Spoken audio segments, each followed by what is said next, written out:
É com o sopro desses 11 jogadores que acompanham Coltrane em Ascension que eu vou dar início ao primeiro episódio do podcast Futebol Filosofante de 2021, o episódio de número 7. E como não podia deixar de ser, eu digo bom dia para quem é de ouvir de dia, boa tarde para quem é de ouvir de tarde, boa noite para quem é de ouvir de noite e boa madrugada para quem é de ouvir de madrugada. Eu sou Vinícius Ostes e sigo acompanhado de Felipe Thiago dos Santos e Wander Vieira nessa discussão aqui que pretende cruzar um pouquinho de futebol com um pouquinho de filosofia. Mais para uma pelada que para um jogo profissional, vamos direto ao ponto. Como costuma ser, eu vou introduzir um tema que vai guiar nosso debate pela próxima hora aí.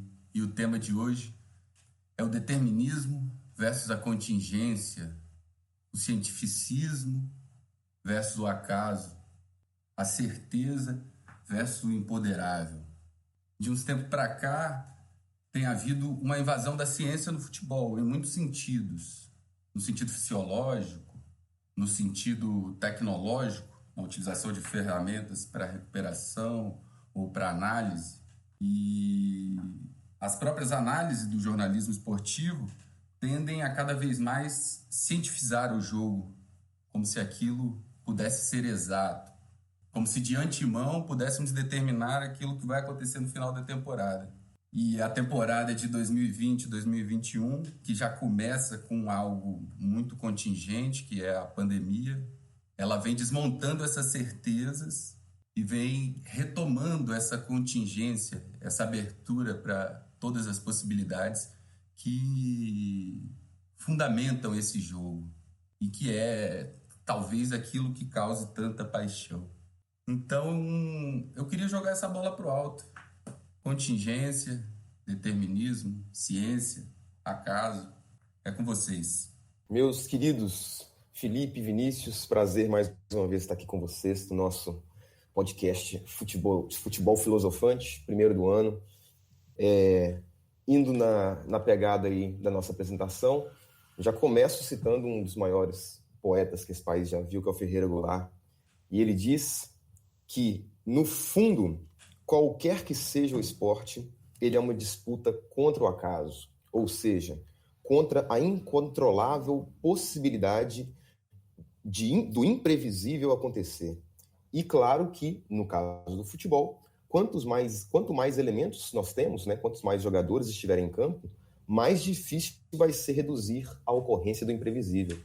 E o futebol, que a gente vê acontecendo no futebol, é sempre isso, né? Desde quando a gente está falando desse futebol nessa época da analítica, né? Como o Vinícius já citou, onde cada vez mais os nossos jogos são analisados por esquemas de calor em campo, por profissionais que apenas analisam os dados estatísticos dos jogadores, dos times, a gente vai tendo cada vez mais mostras de como essas lógicas sempre caem por terra. Melhor, nem sempre caem por terra, né? Mas sempre podem cair por terra.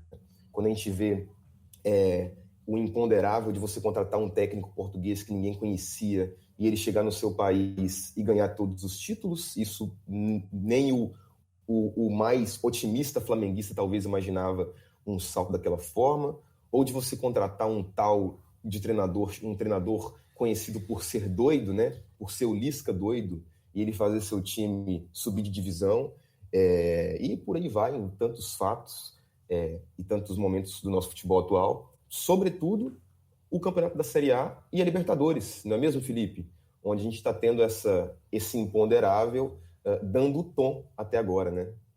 Pô, com certeza, Vandinho. Primeiramente, bom 2021 para todos nós e para esse podcast que já começou com um tema que me agrada muito e que vem acompanhado, como o Vandinho falou, como o Vinícius comentou, com esse atual momento do esporte, do futebol, não só no Brasil, não só na Libertadores, como o Vandinho falou, principalmente com a participação do Santos na final, uma coisa que ninguém esperava no começo do campeonato, mas diversas ligas, né? O Manchester United liderando a Premier League, por exemplo, e não o Liverpool ou o Manchester City. A Juventus não está em primeiro, o Milan, quem diria o Milan liderando o campeonato italiano.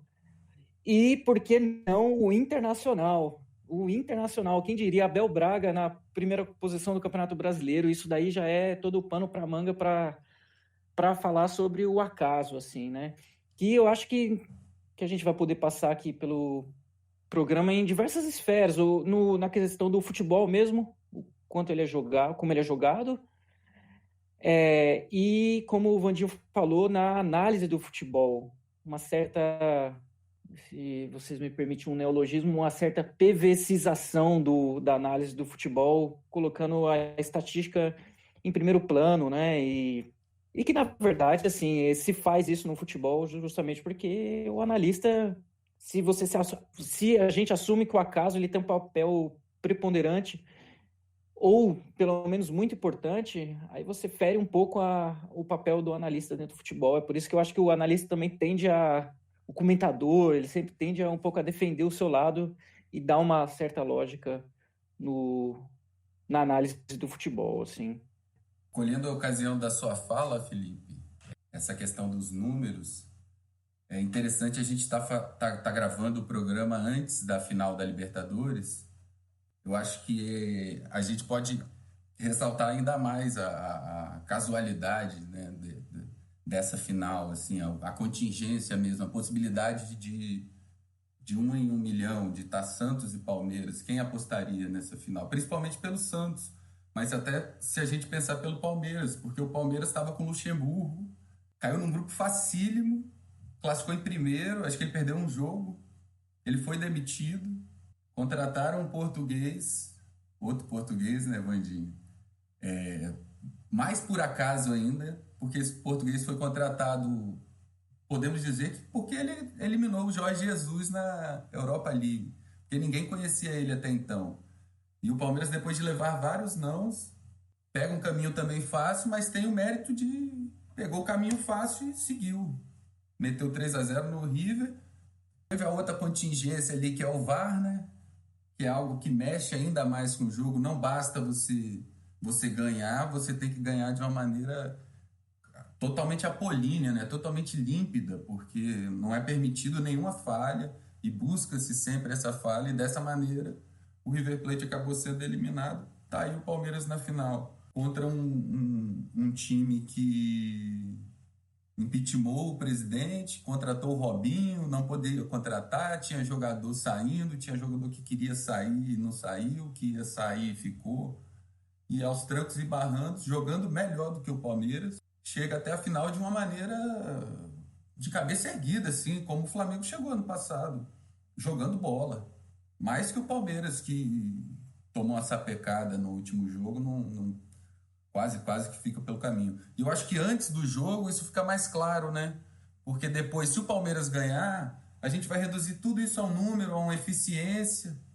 Se o Palmeiras for campeão mundial, então o Palmeiras foi melhor do que o Flamengo do Jorge Jesus. Apesar de não ter jogado futebol, mas alcançado os objetivos. É como se reduzisse o futebol só a isso.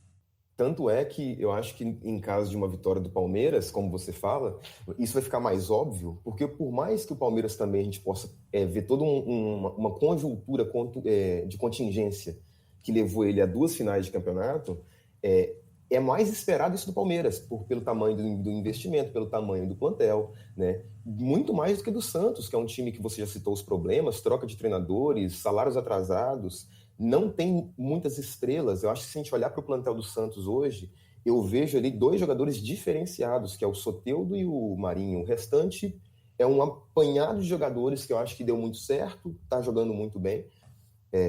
E o Palmeiras, ele talvez teria um pouco mais de lógica nisso tudo, por causa que é um time de muito mais investimento.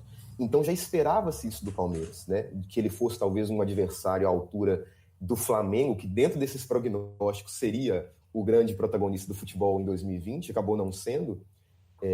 E a questão do Palmeiras, tirando o percurso da Libertadores, né? Para contar para o nosso ouvinte aí, esse nosso tema de hoje ele foi suscitado quando a gente viu o Palmeiras ganhar de 3-0 do River na Argentina. Aí que essa ideia veio para o programa. E se ali já foi um encontro da contingência pelo River, teoricamente, ser o grande time sul-americano dos últimos anos, o próprio caminho do Palmeiras é a contingência. Porque quando o Vinícius citou que contrataram o Abel Ferreira muito mais por esses ecos do Jorge Jesus no Brasil e tal, e tirando que quando o Palmeiras tinha lá uma lista para contratar os técnicos, eram vários técnicos de várias linhagens diferentes, com vários tipos de futebol diferentes.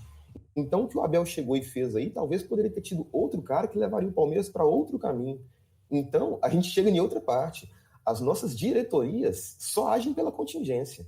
Toda a lógica que a gente vê no futebol, que a gente quer pensar hoje aqui, ela é uma coisa que acontece no 11 contra 11, no campo. Porque as nossas diretorias, as contratações são contingentes. Eu quero um cara de um tipo de futebol agora, e se ele disser não, eu procuro um treinador que não tem nada a ver com ele. Então, falta um planejamento mais linear nesse sentido, né?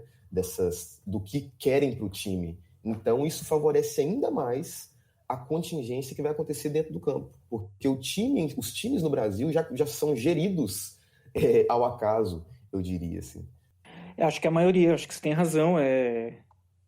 No caso do Santos, como o Vinícius comentou, e associando um pouco a sua fala com a do Vinícius, o Santos é uma prova disso, de uma diretoria questionada, impeachmentada, e você tem, dentro dessa final da Libertadores, como a gente está trazendo aqui para dentro desse exemplo do acaso, você tem o Marinho, por exemplo. O Marinho está no futebol há muito tempo.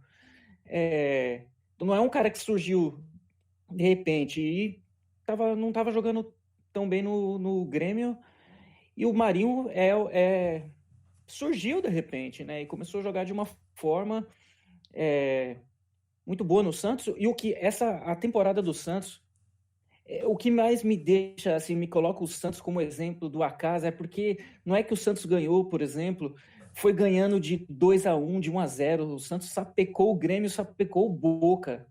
Você fala, como é que um time do Santos, como é que você pode imaginar que o time do Santos, que tem um treinador, o Cuca como treinador, que é já outro treinador, já estava desacreditado, como é que esse time ia manter uma certa regularidade? O que eu acho que, na verdade, o que a gente está fazendo aqui também que pelo menos para mim é um elogio ao time do Santos, porque é um elogio ao acaso e uma afronta a essa tendência e essa interpretação lógica e totalizante do futebol. Você fere qualquer tipo de análise quando você analisa o time do Santos. Vendo o time do Santos jogar, eu concordo com o Vandinho. Meu pai é santista, meu pai sempre falou, o time do Santos tem 2 jogadores, o Soteldo e o Marinho. Na verdade, não, é claro que tem outros jogadores bons, assim, até mesmo o Pará. O Pará é outro exemplo desse, por exemplo, né? E eu sinceramente acho que seria interessante para o futebol mesmo o Santos ganhar essa final, que seria isso, para cristalizar o acaso. Não que o Palmeiras não seja, eu acho que o Palmeiras também é um pouco desse exemplo, porque quem era Rony no começo do ano passado, por exemplo, o time do Palmeiras que se tem na cabeça, um pouco, pelo menos que se tinha na cabeça, e que parecia que os treinadores estavam tentando fazer jogar, é um time que hoje, boa parte desse time está no banco de reserva, na verdade. Zé Rafael, Lucas Lima, Felipe Melo machucado. Então, por exemplo, é um time que se reformulou. Então, tem também um pouco desse acaso no time do Palmeiras, mas eu acho que o time do Santos, ele representa, claro, uma obra maior do acaso, assim. Eu acho que o Palmeiras, ele colhe a oportunidade, né, que ele tem, de certa maneira. Ele aproveita o acaso, o presente do acaso. Igual o Gabigol na final, porra. O cara aproveita o presente do acaso no final e faz o gol. O Santos, não. O Santos é o acaso na nossa cara, assim, né? O Palmeiras, você espera porque há uma esperança no investimento, né? Uma esperança até que as coisas se deem magicamente, como no Flamengo, que já não joga mais um futebol, joga um futebol tedioso. Mas espera-se que de uma hora para outra vá voltar aquele futebol do Jorge Jesus, né? Um fantasma, sei lá. Mas acho também inevitável a gente falar do Abel Braga, da iminência do título brasileiro. E um treinador que eu quase dei o 7-1 para ele aqui, porque ele apresentava um aspecto, vinha apresentando um aspecto doentio até na beira de campo, né? Parecia que a qualquer momento ele poderia ter um infarto e falando umas coisas sem nexo. E de repente, pô, ele entra no Internacional, é eliminado de 2 competições, joga bem contra o Boca, perde, acho que os 2 primeiros jogos no Campeonato Brasileiro, depois não perde mais. Começa a ganhar os trancos e barrancos, todo mundo vai perdendo e de repente pode ganhar o título brasileiro, um treinador que a gente já dava como aposentado, né? Como um aposentado em atividade. Se o Felipe fala, né, que se o Santos ganha a Libertadores seria maior ainda esse brinde ao acaso, né? Porque o Santos realmente surpreendeu mais de chegar. E o que a gente está falando do Santos no confronto contra o Palmeiras se aplica ao Inter, cara. Você acabou de trazer a ideia do Abel. Ninguém esperaria o Abel fazendo o time ganhar 8 jogos seguidos. Na verdade, todos os veículos de imprensa aí, e talvez a maioria dos boleiros batendo papo com seus amigos, criticaram o Inter quando o Inter trouxe o Abel. Acho que pouquíssimas pessoas devem ter concordado com isso. A gente vê o Inter na liderança tão surpreendente, ou para mim, ou mais surpreendente do que ver o Santos na final da Libertadores, porque coroa um pouco essa ideia de que a gente está tendo uma temporada onde grande parte dos destaques dos times não são jogadores esperados. O Felipe citou o Marinho. O Marinho está no futebol há muito tempo, jogou no Cruzeiro, jogou no Vitória, jogou no Ceará, jogou no Grêmio, e agora faz uma temporada espetacular.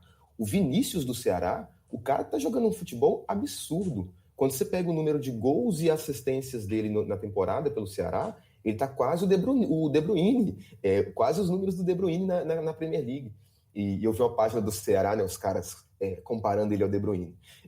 Exageros à parte, mas está jogando muita bola. O Thiago Galhardo já não está fazendo muita coisa mais, mas começou o ano também metendo muito gol, sem ninguém esperar que ele faria isso. Porque ele sai do Ceará em 2019 e estava cogitado para ir para o Fluminense, para o Vasco, que acaba indo para o Inter.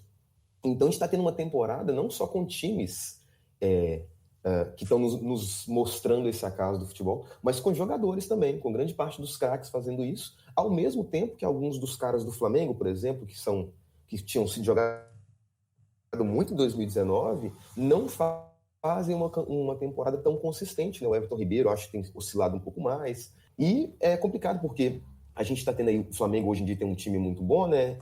E acima da média, o Palmeiras também é um time talvez acima da média, mas o Brasil é uma terra onde fazer times com estrelas, meu camarada, é uma grande chance do seu time dar errado. Fluminense com o Unimed investiu em grandes jogadores muito tempo e demorou muito para ganhar. Flamengo teve épocas também de fazer grandes jogadores, de trazer grandes jogadores. O Galo já teve a Selegalo nos anos 90, que também só ganhou o Campeonato Mineiro. Então o Brasil ele enterra muito fácil esses times que se anunciam mais logicamente, mais que a gente aposta muitas fichas às vezes, né? Um fenômeno interessante desse campeonato brasileiro que eu tô achando é que, diferente de outros campeonatos, você não tem uma queima de técnico muito grande. Cada rodada tá saindo o técnico de um time. E eu acho que isso tem um pouco a ver com o tema do acaso, porque tá muito difícil você padronizar um time, o futebol de um time hoje em dia. Então você vê o Corinthians, por exemplo. O Corinthians ganha do São Paulo, por exemplo, que era na ocasião o líder do campeonato. Toma de 3 do Palmeiras, volta a ganhar muito bem, e aí toma de 2 do Red Bull em casa. O Corinthians, por exemplo, é um exemplo. O Corinthians é um exemplo disso, porque como é que você vai chegar no outro dia e falar assim, então é hora de mandar o técnico embora, porque tem uma regularidade de derrota ou uma regularidade de vitória. O Vasco é um exemplo desse. Ganha o jogo, perde o jogo, ganha o jogo, perde um jogo. O único que mais questionado, claro, é o Fernando Diniz, por ter alcançado uma certa patronização, ter abrido na frente, feito o time ganhar e começar a perder de uma hora para outra, assim. O que também eu acho que, quando eu vejo as críticas agora falando do São Paulo, do Fernando Diniz, quando eu vejo as críticas a ele, eu acho que é outra tendência também do futebol, a ideia de sempre julgar, sempre achar um culpado pela... Não, por um treinador não conseguir colocar num time, não conseguir ferir a lógica do não acaso. Porque quando um treinador coloca uma filosofia de jogo e o time começa a vencer, aí você tem um não acaso. Porque o time não depende tanto de uma bola que vai sobrar e o atacante vai meter para dentro. Você tem um time estruturado. O Vinícius sempre gosta de falar do Flamengo do Jorge Jesus, que jogou uma temporada inteira, assim, não inteira, porque começou com o Abel Braga, ironicamente. Mas, então é um time que jogava sempre assim, sempre para frente, né? Não dependendo tanto do acaso. No caso do São Paulo, por exemplo, ou do Internacional, por exemplo, eu não tenho, como o Vinícius falou, tem grande probabilidade do Internacional ganhar, mas eu não colocaria minhas fichas no Internacional, mas também não colocaria minhas fichas agora em mais ninguém também, porque quando eu acho que o Flamengo, por exemplo, vai ganhar, o Flamengo parte do Atlético Paranaense, por exemplo, enfim, quando eu acho que o Grêmio vai engrenar, porque só está se dedicado ao Campeonato Brasileiro e à final da Libertadores, enfim, mas é um time de regularidade, o que pelo menos nos últimos anos tem regularidade, não dá para apostar. Por isso que eu acho que assim, é muito mais difícil nesse campeonato você culpar um técnico. E aí fica mais difícil mandar um técnico embora, por exemplo. O que eu acho mais interessante também. Não que o futebol ele tem que ser vivido assim, ou tomado só pelo acaso. O torcedor, por exemplo, ele não quer o acaso. O torcedor quer que o time joga bem. E sempre bem. E ganhando o jogo para cima. Mantendo uma certa padronização. Mas para quem está de fora, eu acho que o acaso ele é muito mais interessante. Assim. Mas eu acho que o jogo é uma tentativa de dominar o acaso, né? E o treinamento, a repetição, né?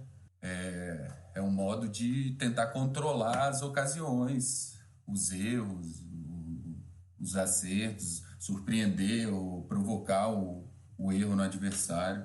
Mas há o imponderável, né? Há o morrinho, o erro, a mão, agora não há mais, né? Mas há o VAR que pode descobrir alguma coisa. E há também uma vontade em sempre se apostar em quem vai vencer também, né? O São Paulo abriu alguns pontos, todo mundo decreta. O São Paulo é o campeão. No começo do campeonato, o Felipe me mandou no blog do Milton Neves, um textinho lá, ele falando: o Galo é campeão, pode anotar aí.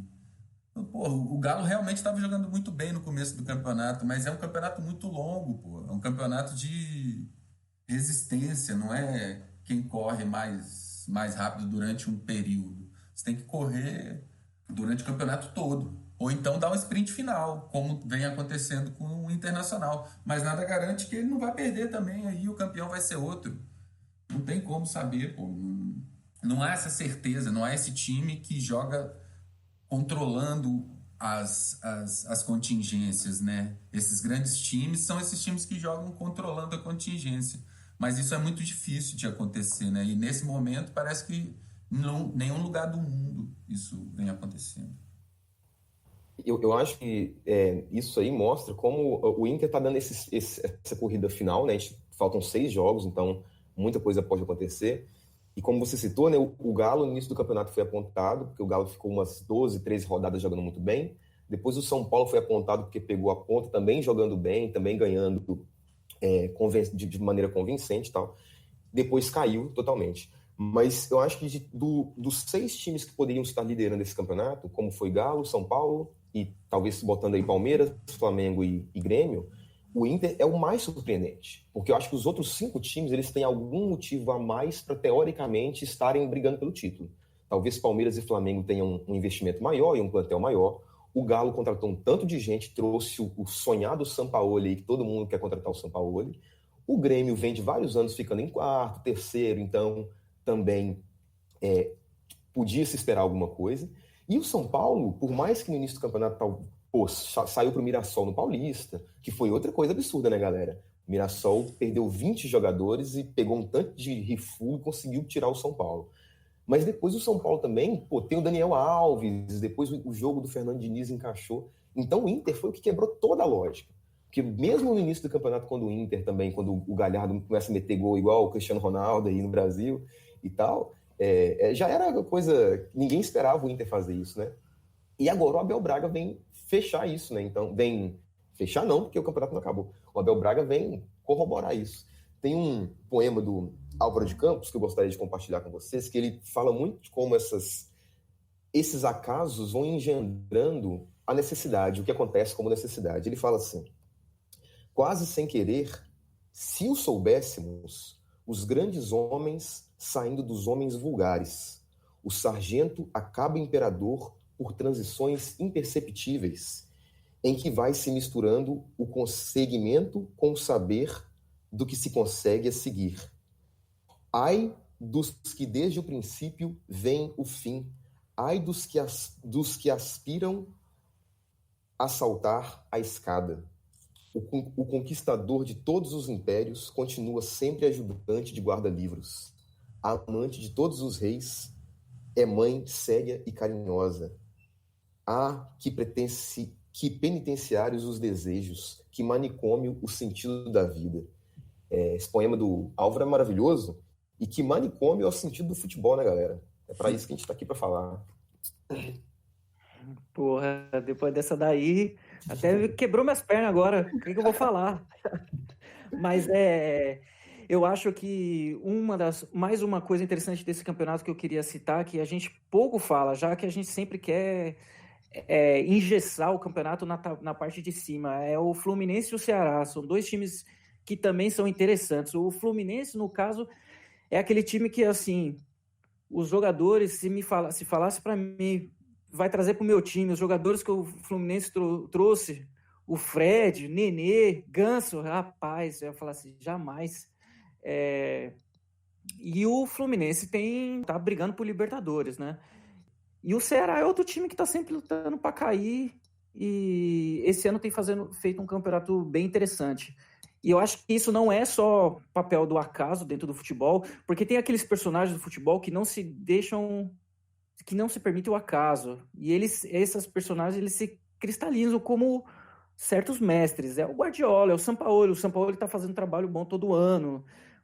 Mais do que o Sampaoli é o Guardiola, por exemplo.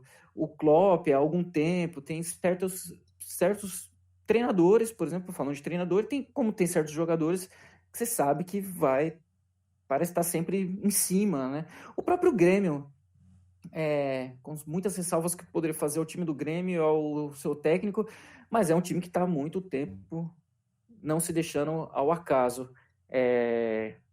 Agora, o que tem que se perguntar é o que está muito na moda, o que me incomoda também, por exemplo, se critica muito o Flamengo, por exemplo, porque o Flamengo tem o time e eu acho que para o próprio torcedor do Flamengo aqui, eu acho isso meio, não triste, mas é um pouco dolorido, porque assim, esse fantasma, como o Vinícius falou do Jorge Jesus, por exemplo, me parece que assim, o Jorge Jesus ganhou o que ganhou, ele montou um time que não se abria ao acaso, por exemplo, e parece que todo o time do Flamengo os analistas, todo mundo só fala ou só faz a comparação com o time do Jorge Jesus, porque basicamente são os mesmos jogadores.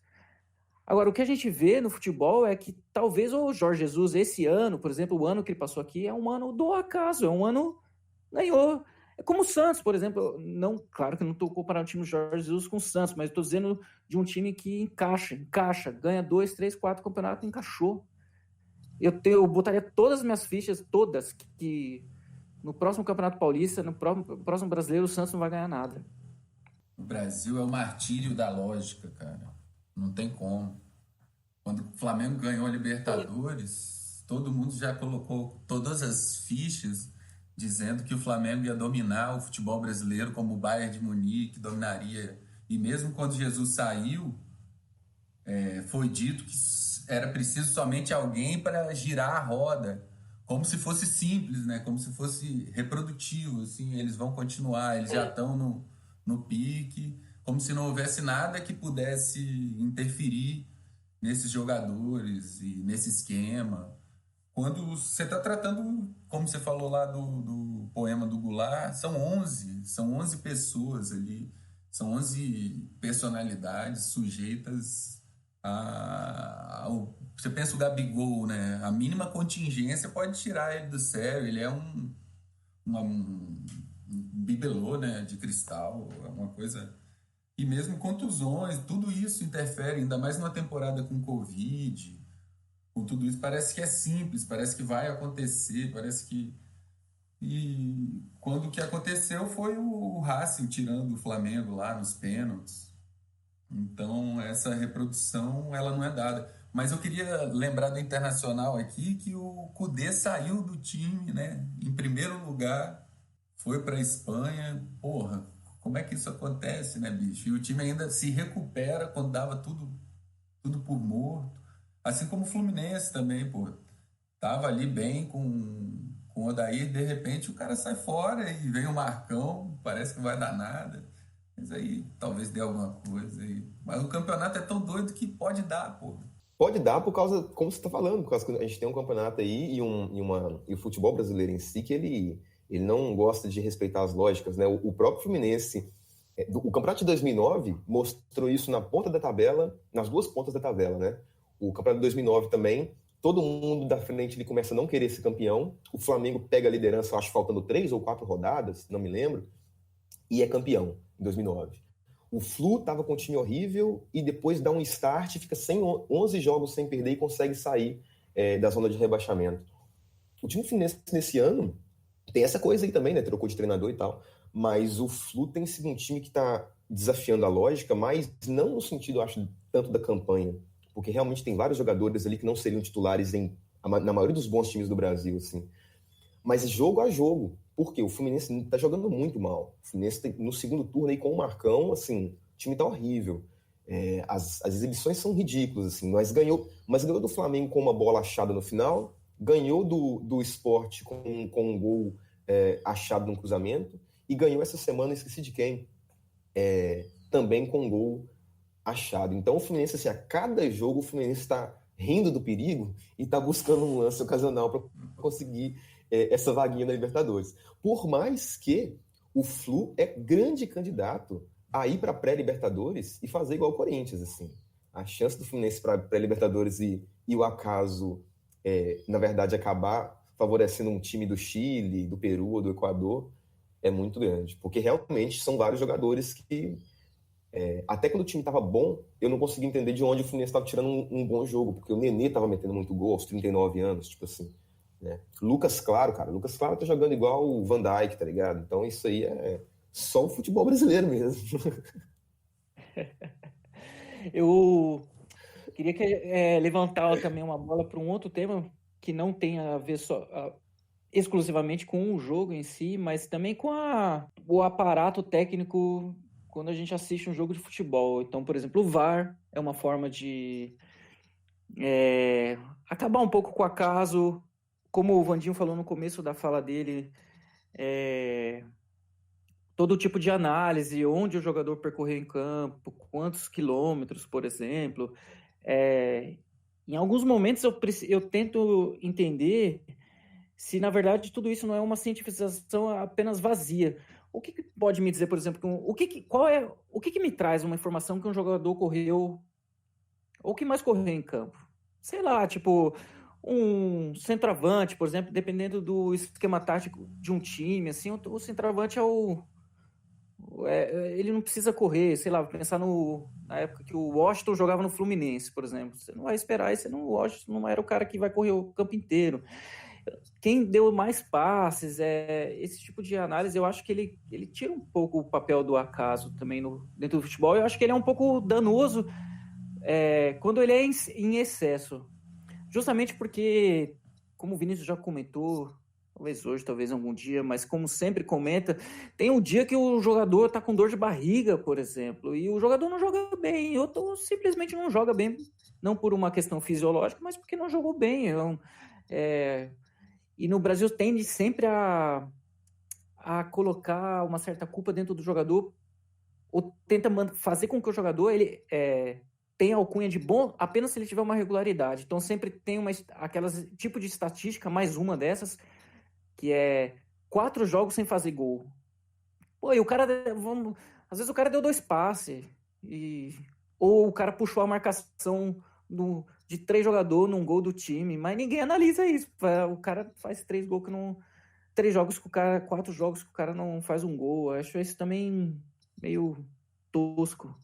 Eu acho que o VAR, principalmente na América do Sul, né, no Brasil, ele é uma tentativa de expulsar o acaso, né, mas ele acaba criando vários outros acasos, porque ele vai procurar lances que já aconteceram, sei lá, depois de 4, 5 passes, vai procurar um detalhezinho, algo muito, muito minucioso, então acaba às vezes sendo injusto, às vezes cometendo erros grotescos, tem pontos cegos, então o erro ele continua passando ali de toda forma, ele não é indiscutível, né? É uma justiça, uma falsa justiça. Talvez sem ele, pelo menos do modo como ele é usado aqui, seria até mais justo, o jogo é mais legal, né? Porque não é justo com a gente também, enquanto espectador, aquilo ali. Porque, pô, parece que você vai passar mal ali, é pior do que tomar o gol, é ficar esperando o VAR, ou fazer o gol, aquilo que era para ser o gozo, acaba sendo, pô, um sofrimento, né? Você comemora, depois você não comemora. Você falando aí, tem um episódio que eu lembro que eu fiquei muito, vamos dizer, broxado nesse sentido de você perder a emoção do momento do futebol. Há 2 anos, quando o Tottenham chegou à final da Champions, na semifinal teve Tottenham e City. E o Tottenham venceu o primeiro jogo por 1-0. Segundo jogo, o City estava vencendo por 4-3. E pelo gol fora de casa, o Tottenham estava passando. O City fez um gol, cara, aos 53 do segundo tempo. Tinha torcida na época ainda, né? Então foi aquele gol que parecia que o estádio ia vir abaixo, cara. Que é aquele momento do futebol que é maravilhoso. Mesmo quando você não torce para nenhum dos 2 times.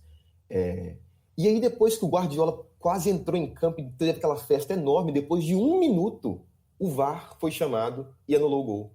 Que aí não entrando na ideia da justiça, né? Que realmente não lembro se era impedimento, não lembro o quê. Mas essa mágica daquele momento de um gol aos 53 minutos perdeu-se no ar, assim. E eu lembro que isso, quando eu vi assim, eu fiquei marcado. Por mais que eu era até mais simpático ao Tottenham do que ao City, mas o VAR ali, por mais que corrigindo um erro, né, tem essa coisa aí do futebol de o repente se perde, né? Você perde o lado lúdico mesmo, o jogo que tá dentro do jogo. Você transforma o jogo numa ciência, Até porque, Felipe, só terminando, o que é justiça no futebol? Eu terminei a fala falando que beleza, pode ser mais justo porque era um erro, mas o que é justiça no futebol? Então, pensar no VAR enquanto algo vai tornar o futebol justo, talvez é tornar o VAR muito maior do que ele é. Assim. Justamente porque o acaso, ele é quase 90% das vezes, ele não é justo. Você, aqui na Alemanha, por exemplo, é muito emblemático mesmo, assim, para os torcedores do Bayern de Munique, a perda do título para o Chelsea em 2012. E aí se fala que o Bayern de Munique, que o presidente, que a diretoria, que todos fizeram tudo certinho para o Bayern ganhar esse título, no sentido de contratar os jogadores que o técnico queria, o time jogou bem a temporada inteira, jogou a Champions League ganhando de todo mundo, e na final o Chelsea chegou todo remendado. E aí o Drogba faz um gol de cabeça. O Chelsea jogou sem um monte de jogador que estava machucado, enfim. Aí no final o Drogba fez um gol de cabeça num cruzamento de escanteio. E aí um time até meio tosco, que era do Chelsea, não por acaso, até talvez por acaso, não sei, perdeu do Corinthians na final do Mundial, ganha aquele jogo. Se o VAR entra em ação, por exemplo, num jogo desse, vê que o gol do Drogba estava irregular, por exemplo, pô, não interessa, é até interessante que aconteça isso, que um time como o Chelsea vença, e que se tivesse sido de gol de mão, ou impedir, teria sido melhor ainda. Para o torcedor do Chelsea, teria sido melhor ainda, sabe?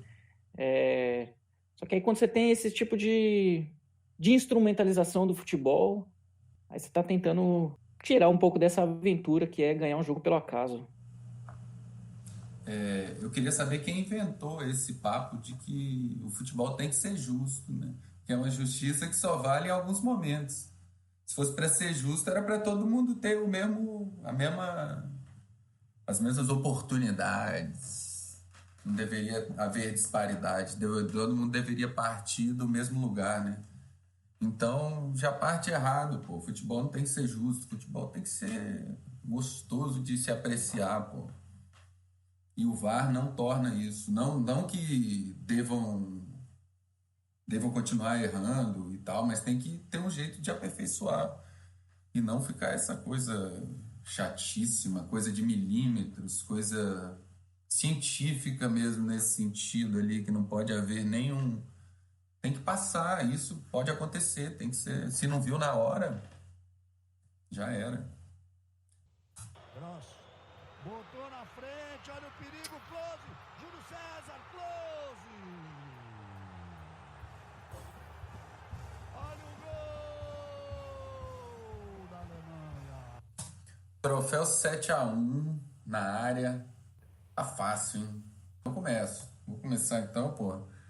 7-1 vai para o Flamengo, para os jogadores, para a diretoria que receberam o presidente do Brasil, pô.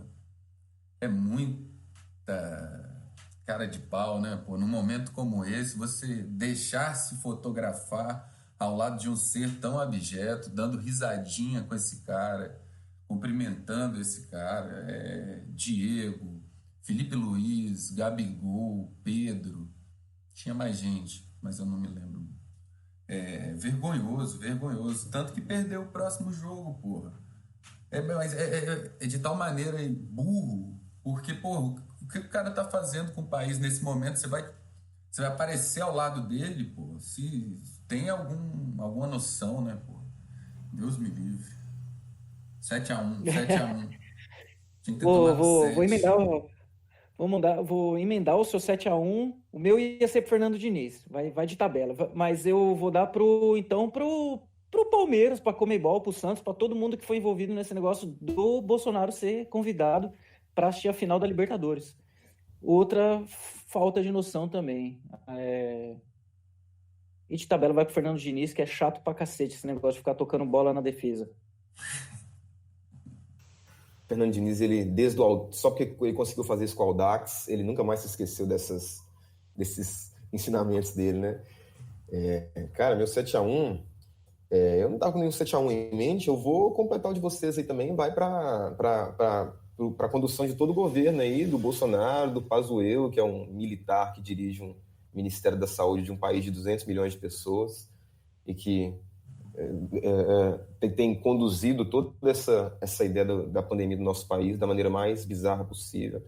Grande parte dessas mortes estão nas costas desse governo e de tudo que esse governo significa e de tudo que esse governo defende. É bem por aí. Viva Fernando Diniz, hein? Não falem mal do meu Diniz, não, hein? Não, lá no Flu eles são bem divertidos. Lá no Flu tem espaço ainda. Comparado com o Marcão, ele pode chegar. É sempre jogo salgou, pô. Quem dera fossem mais Fernando Diniz e menos Mano Menezes, pô. Pelo menos seria todo jogo ia ser 4-1. Que matado o coração.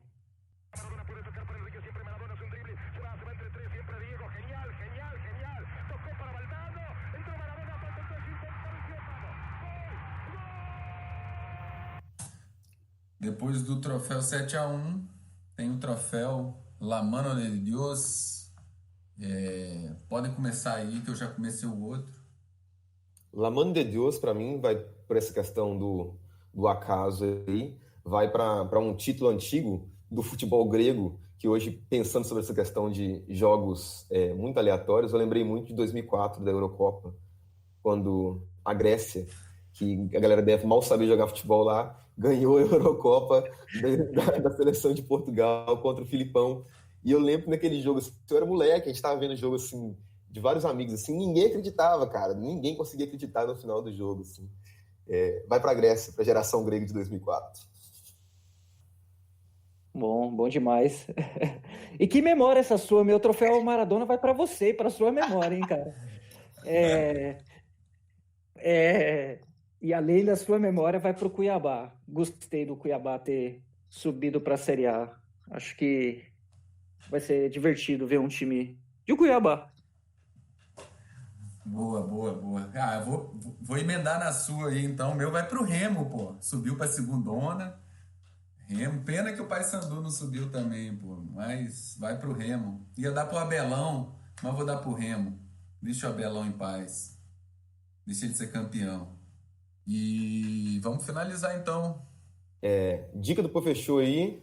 Tô lendo um livro muito massa chamado O Reino deste Mundo, que é de um escritor cubano, Alejo Carpentier, que é o livro considerado, foi o livro que é considerado o fundador do realismo fantástico, do realismo mágico sul-americano. E é um livro muito massa que ele pega o contexto da Revolução Haitiana, de 1800 e pouco, né, quando Haiti expulsa os colonos franceses, que é a primeira e única revolução negra e escrava do mundo até hoje, né? Pelo menos do mundo ocidental, claro. Então, dica aí para quem quiser ler, Alejo Carpentier, O Reino deste Mundo.